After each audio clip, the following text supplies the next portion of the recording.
morning and welcome to Cityline, from your home to my kitchen. It's great to be with you this morning. We have a great hour ahead of us.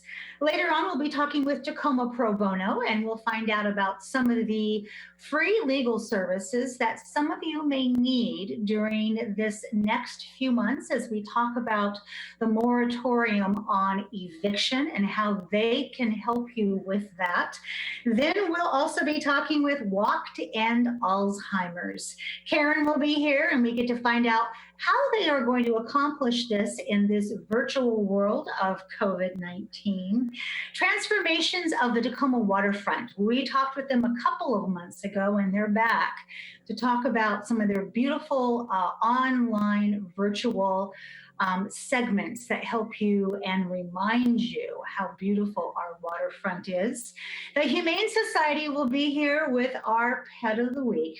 And right now, I have two brilliant individuals who are here to talk about the Tacoma Public Utilities partnership with the Boys and Girls Club of the South Puget Sound, excuse me. Please join me in welcoming Christian Paige. And Christian, you are the Education Outreach Manager for Tacoma Public Utilities. Welcome, Christian. Thank you, Amanda. Thank you for having us. Great to have you. And this beautiful woman over here in Brady Bunch land, I'm probably pointing the wrong way. Welcome, Miss Fiona Cipiti. You are the Senior Program Lead for the Henry T. Schatz branch of the Boys and Girls Club of South Puget Sound. Welcome, Fiona. Thank you so much for having me today. Oh, it's my pleasure. Well, let's get into this. We only have 13 minutes, and as you can hear, my dog is starting to bark. Christian, for people who don't know what the TPU Academy is, what would we say to them? So the TPU Academy is a partnership between Tacoma Public Utilities and Boys and Girls Club. It's targeted education for 4th to 6th grade students, where they get the opportunity to learn about their power system, their water system, their rail system, and the technology that powers all three of those. And so the hope for us is that students will have an interest sparked in either one of those careers, understand they can see themselves in the program, and hopefully come on, ride the train to the city of destiny and be a part of the municipal utility. Ooh, I would love that. So, Christian, how long has this program been running? So the program's been working for about 3 years. And so it's been all of the last 3 summers, including this one. And this is the first time that we've actually done the program virtually. The other 2 have been in person. Wow. So Fiona, let me ask you, since Christian mentioned that obviously this is going to be virtually, how has that program shifted due to COVID? I mean, because I would love it if I could ride a train via Zoom. Absolutely. And I think that that's exactly what TPU has given our members this summer. It's been a challenging time, and we're all in it. And I think when we come every day to the club and TPU is running their programs, our kiddos are transported to different worlds. They get to be included in experiences they most likely may not immediately have opportunity for. And we're very thankful, and it has shifted, it is different than in person. But I think it actually in some ways allows more members to be involved more intimately. So we're very thankful for that. Oh, what a great answer. So Christian, TPU is known for having goals around making sure the workforce reflects the community. I think they do an outstanding job with that. How does this program help with that effort? So this program I mentioned earlier is really like a piece of targeted outreach to make sure that the utility is reaching into communities that it hasn't historically touched.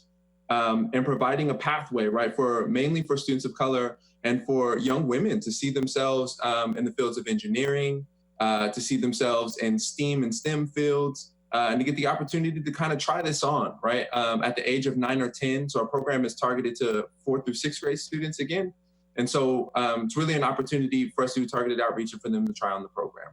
Oh, boy, what an inspiration at the age of 9 or 10 to be able to learn how all that works as you live in the community. So when we're all able to go outside again and participate, to see a train go by and to say, hey, I know how that works. That's such a gift. So, Christian, you've told us how TPU has shifted. Fiona, let's talk about how the Boys and Girls Club programming and service has shifted, because the Boys and Girls Club is known as the co-parent of every parent in the Puget Sound.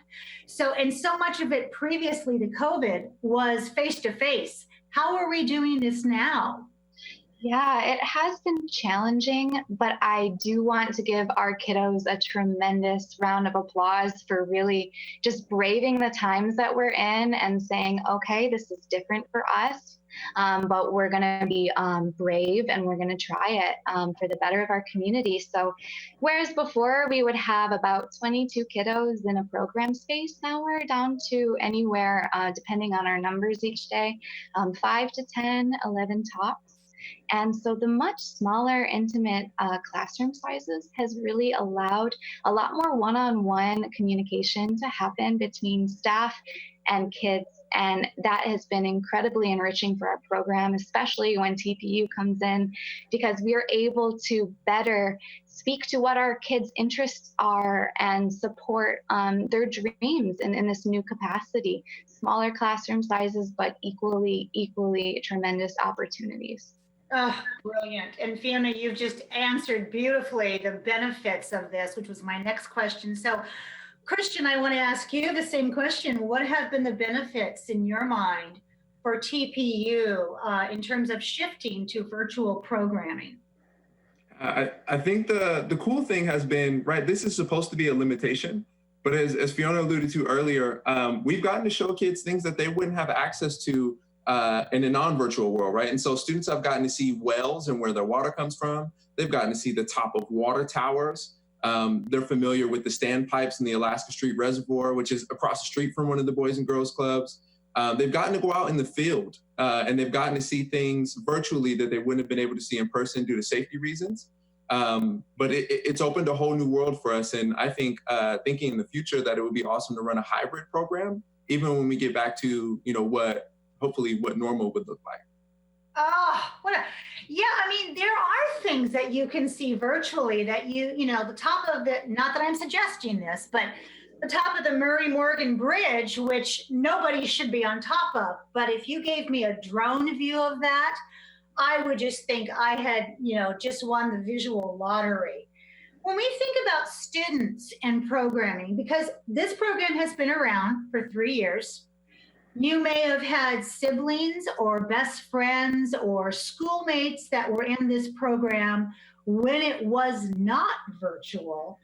How have those students who thought, I'm going to have the same experience as my cousin did last year, and then they get here and go, it's virtual, how have they responded? And Fiona, I'll have you answer that first.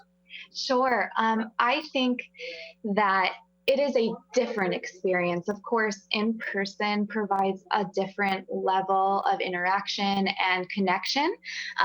But I do think that our kiddos who have this new form, this virtual form, it breaks down a lot of barriers for our kiddos. Sometimes there's reasons why kids can't go off site, can't travel for field trips, or may not be able to come in on a certain day when we have programs here in person. And when we have virtual programming, it breaks down a lot of those difficulties. They can join from home, they can join from the club, they can join on the go. And I think that has tremendous opportunity for further development and further inclusion. And I really look forward to seeing the way that we shift as a club and the partners that come in alongside us. What would you add to that, Christian? I just say in terms of some technical things, like we get the opportunity to reach learners differently. And so, right, in your traditional classroom, student might raise their hand to answer a question. Via the virtual platform, they can use the chat, they can annotate on the screen. They get to use basically different tools that are different from a traditional classroom, and I think led to some really cool engagement. Definitely some pivoting for us on the older side of the equation, but the students got to have a good time. Yeah. Can I add a little bit to that too? I think in breaking down some of those traditional boundaries that we have, it can really truly cater to more learning styles and bridge more gaps for those who maybe don't feel as confident public speaking or speaking in new groups of people. Now they can write, or they can type, or their staff can quickly type that out for them if they struggle. And so I really do feel like we're providing more opportunities for our kids to engage at the level that they are at. Oh, well said. So last question before we throw in a little thank you there. For both of you, and let's start with Christian first. Christian, what impact do you hope the program will have on these participants and these kids? If I can call my grandmother into the room, she would always say, right, if you can see it, then you can be it. And so I'm really hopeful that these students get the opportunity to see these type of careers, get access to living wage jobs, especially with the way that our economy is moving in Tacoma, and that students really take ownership, right? We're a municipally owned utility. And so like, this is theirs, right? And so that they take this on as an act of service, they take this on as a sense of pride. And like I said earlier, that they ride the train to the city of destiny, and that they're a part of making their city a better place. And I want to thank both of you for being so incredibly brilliant and very, very good at what you do. And let me tell you, if I were a student in this program and I got to rub shoulders with the two of you, seeing you would would enable me to be you, because the two of you just have cool written all over you. So thank you so much for being here. And I want to have you back in the fall, and we're going to talk about how this went and then what happens next for this partnership. Deal? Awesome. Deal.